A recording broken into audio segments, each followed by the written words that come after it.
Hello, friends. You've heard the news. Now you're going to hear the news according to Ralph for this Monday, January 29th, 2018. 6 free market-oriented experts presented arguments Saturday against Nashville's mass transit plans, including ideas on what we should do instead. I've got a detailed 6-part report on the forum starting today and for the next 5 days. But first, a little other news. The answer is Brian Wilson. Who's going to be your replacement? Was the second thing I heard the most in the past few days. Well, now we all know. I learned from a sponsor on Saturday after the Beacon Forum, and you learned this morning, that my replacement at WTN is a former Fox News correspondent who co-hosted a morning show at WMAL in Washington, D.C. from the time he left Fox in 2010 until the time he left WMAL in May of last year. A Cumulus flyer sent to prospective sponsors says Brian is, until now, I guess we should presume, half of the popular Brian and Brian show on WMAL. But he actually left WMAL on May 22nd last year, about 8 months ago, after 6 years. The Brian and Brian show ended in 2012 when the other Brian moved to WBAL in Baltimore. Then he co-hosted the same program with Larry O'Connor until O'Connor moved to host his own drive time afternoon show on WMAL in February. And Brian continued to co-host the morning show with the new co-host, Mary Walter. But he left in May of last year, and she now has a new co-host. I don't know the circumstances of his departure, but the flyer needs a correction, of course, in the opening sentence to clear up his history at WMAL. What's it all about, Ralphie? What is the Ralph podcast going to be about? That's a question I really hadn't considered before I recorded the first podcast at 2 a.m. on Friday and decided to make it a daily thing. Then Mariana asked me the question, and I didn't have an answer, but I do know some of the elements that I do plan to include, albeit not each one of them every day. One is unique coverage of some local and state events and issues, like the mass transit debate and the Convention of States. Another is commentary, my Ralph rants, if you will, particularly on the avenues of power, including the Fourth Estate. And I was part of that Fourth Estate for nearly all of my adult life. Mariana could help me with that if she wants to, because she watches and listens to a lot more talk radio and cable news than I do, and she records all of their failings in a special Jeopardy category in her obnoxiously exceptional memory. I also hope to notice something inspiring every day and report on that. And I'll probably use the podcast to respond to some of the more interesting responses to the podcast itself. I don't plan on controlling the length of the podcast. If I got 5 minutes worth of stuff, that's all I got. Forget about it. If I have 30 minutes worth of things I need to say, I'll go 30 minutes. You can always tune out or come back later. Hit pause, go to broadcast radio and check on the traffic. See if there's any breaking news. Come back when you need a little more Ralph in your Coke now, a little more Ralph in your smoke now. Oh, wait, I think I just heard Jason Aldean calling to complain. When you come back, Uncle Ralph will start right where he left off. You can make me start over if you want. You're in control. I'm also toying with the thought of putting product placement commercials in my podcast. That is, sneak in a comment about one of my longtime sponsors who are going to continue to hire me to endorse their business on the radio when the radio stations will allow my voice on the air. That's usually not a problem, but these are not usual circumstances. One radio company in particular has good reason not to want my voice on their air. Many of their advertisers who spend a lot of money with the company have an even better reason to want me to continue to endorse their business on the same radio station. That's something the radio managers and the advertisers are going to have to resolve, and my dedication to commentary on the Fourth Estate won't help resolve it, and I'm happy to help if I can, but I have no fear of the resolution because I no longer depend on anyone for anything. I can finally follow only one master, my own conscience, guided skillfully, of course, by Mariana, but answerable only to God and punishable by no one other than Him. And I'm not averse to sneaking in a bit of family news from time to time when the news merits, and maybe even if it doesn't from time to time, who knows. So for now, that's what it's going to be about. Who knows what it might develop into or whether I'll even sustain it. It'll be a product of multiple passions, spanning a wide landscape of life filled with both love and fear, with celebrations, inspirations, and frustrations, and it will be a product of the skills I've come to enjoy using over my 40-plus years of broadcasting. I will not be like the wig lady who has and deserves 250,000 followers because she knows everything there is to know about wigs, how to use them, and has wig manufacturers sending her free wigs. Wigs are serious business to a lot of women with money to spend. And now, the first of 6 reports on the expert testimony at the Beacon Center Forum Off Track. What's wrong with Nashville's transit plan and what should we do instead? 6 experts argued Saturday against Nashville's mass transit plans and offered several ideas on what we should be doing instead, all of which, they insist, will cost much less and accomplish much more. Supported with a plethora of data research on the experience of other cities, one panelist after another presented arguments illustrated by PowerPoint presentations, which Laura Begert of the Tennessee Star described as so thorough, in-depth, and data-driven, it had many attendees taking pictures with their cell phones to capture the slide presentations while furiously writing notes. The Tennessean noted, observing from the back of the room were some of the project's top proponents and architects, the mayor's chief operating officer, Rich Reibling, the Nashville Area Chamber of Commerce's Chief Policy Officer, Mark Hill, and Gary Garfield, former CEO of Bridgestone Americas, who co-chairs the Chamber's Moving Forward Transit Initiative. Project consultants were also in the room. I moderated the first panel, which included Randall O'Toole of the Cato Institute, and author of Gridlock, Why We're Stuck in Traffic and What to Do About It, one of the leading critics in the nation of light rail. I especially love passenger trains. This is a steam locomotive. It's the world's 3rd most powerful operating steam locomotive. I helped restore it. I actually owned 5 passenger cars that we were restoring. While he loves trains, he considers light rail to be a hoax, or as he calls it, lie rail. The very name light rail is a lie because light rail weighs more than heavy rail. Subways and elevated trains are called heavy rail collectively. And a typical subway car weighs about 85,000 pounds, and a light rail car weighs 105,000 pounds. The only thing light about light rail, in O'Toole's opinion, is its capacity to move commuters.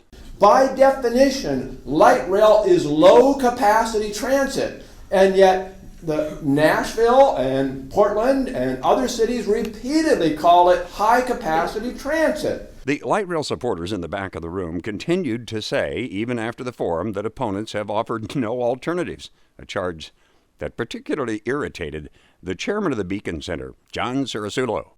And one of the, I think, more insidious things that are being promoted is that there's no plan B, that it's either the mayor's plan or total gridlock, mass hysteria, dogs and cats living together.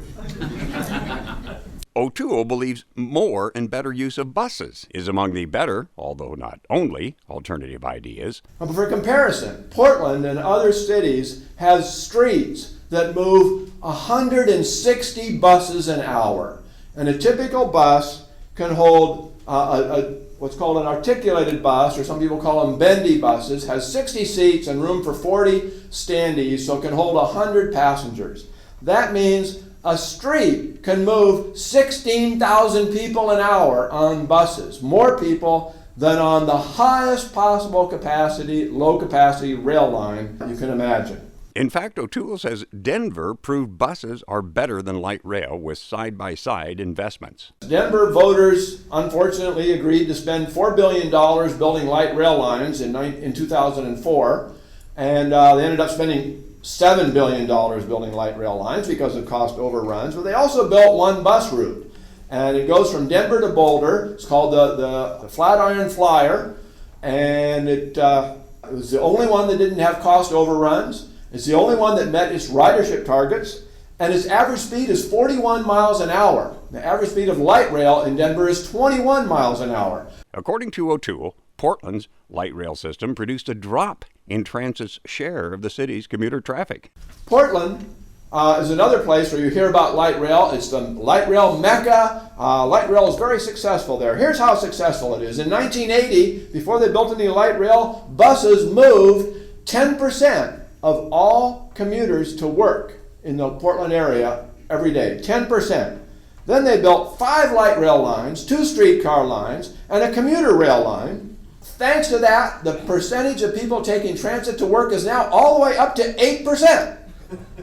It's a great success. We moved it from 10% to 8%. Then, even though he used a cost for the mayor's plan that's lower than some of the most conservative estimates out there, O'Toole said Nashville could add 2 lanes to every mile of freeway for the cost of the light rail. You have about 219 miles of freeways in the Nashville metropolitan area. That means you could, for the cost of light rail, you could add 2 new lanes to every single freeway. And the way to do it would be the way Tampa did it recently. They built an elevated expressway over the existing freeway, so it was not very expensive. You didn't have to buy right-of-way. Cost $7 million a lane mile. You could do that, add 2 lanes to every single freeway in the Nashville metropolitan area for the cost of the light rail. If the mayor's supporters have actual research or data to refute that, I'm happy to report it. Bring it on. But what I've heard so far sounds a lot more like, well, what I predicted at the beginning of the forum. When this forum ends today, and the media seeks to balance its report on this forum, as they should do, Joey, thank you so much for being here. I do appreciate it. By getting a response from the proponents of the mayor's plan, they will hear the mayor's spokesman say that you should not put any faith and confidence in the opinions of out-of-town libertarian anti-government shills doing the bidding of the Koch brothers or some other free market capitalist trying to keep all of life's blessing to their own greedy selves.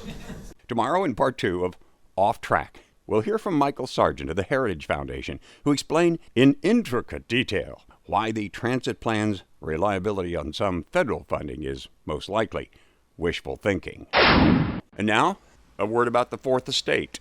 The press is often referred to as the Fourth Estate because it wields an indirect but significant influence on society, even though it's not a formally recognized part of the political system, as Wikipedia describes it. That's as good a definition as any. The press prides itself in holding the feet of power to the fire by exposing their excesses, their scandals, their corruption, and so forth. That gives the media power, so they become part of the power brokers whose feet need to be held to the fire. Some newspapers once took this responsibility so seriously they hired readers' advocates to act as a sort of internal watchdog to investigate and report on complaints against the newspaper itself. Maybe some still do. I hope so. In some ways, the media has an even greater responsibility to police itself than does the White House, the halls of Congress, state capitals, city halls, schools, and all of the fiefdoms of power that exist beneath each of these broader institutions. The media has a responsibility to police itself, and maybe especially broadcast media, which is licensed by the FCC to serve in the public interest. The last thing the media needs is for the FCC or Congress to decide too many broadcasters are not broadcasting in the public interest and impose tighter restrictions on programming by reinstating the fairness doctrine and leaving the definition of public interest to the administration in power. I've not found broadcast owners to be particularly introspective. Nobody is particularly fond of self-examination when we can't easily explain and defend our actions to others, in other words, when we need it. The criticism from the left, the right, and by me of Dr. Sanjay Gupta was a perfect opportunity for a media owner to handle a public controversy openly. Gupta, a syndicated commentator, stood accused of giving a politically motivated diagnosis of the president's health, insisting that President Trump has heart disease, a diagnosis that may be technically correct, but in the opinion of many, not just me, is misleading about the president's physical health, contradicting the doctor who examined the president and said his overall health was excellent and he was especially impressed with his cardiac health. Undermining a president's ability to govern is often referred to in Washington as loyal opposition. Dr. Gupta should leave that sort of thing to the political hacks who get paid to mislead about everything. I believe Gupta violated both medical and journalism ethics, and if he didn't, the ethics police need to review those standards. I asked Cumulus Media, publicly and privately, to take him off the air, or at least off the program I hosted, so I don't have to be associated with his opinions. When the program director responded in the negative to my request, I reported that, reading his email on the air to get the response right and including it in a Facebook post along with other reaction. I later responded by giving a special Gupta disclaimer announcing my distrust in his medical opinion before his spot ran for 2 days until I was ordered to stop. I stopped, but protested in a follow-up email. After that show, in which I said nothing about Gupta, I was taken off the air for 2 days and fired the next day for insubordination. I did violate orders, so insubordination is the right charge.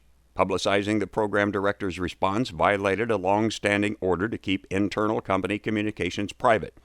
In my opinion, following that order in this case, and in some others, would violate my own standard of operating in the public interest by keeping secret a company decision and explanation of a matter of public interest. I will continue to push for the media to be more willing to air its own dirty laundry when it impacts the public interest, defend itself when it can and should, and make corrections when it falls short. Then maybe the media would get more respect than politicians and attorneys. It's time the media sets the bar higher for itself if it wants to maintain any effectiveness as a watchdog and perhaps even as a respected marketer of respected businesses. One final thing today, on a positive note, home improvement and hardware stores must see a value in appealing to military veterans. My brother told me that Lowe's is now offering a 10% discount to all veterans, and I just saw a sign on Ace Hardware in Donaldson offering a 10% discount to anyone with a military ID. That's all for today, and more than enough. God bless another glorious day in Middle Tennessee. Good day.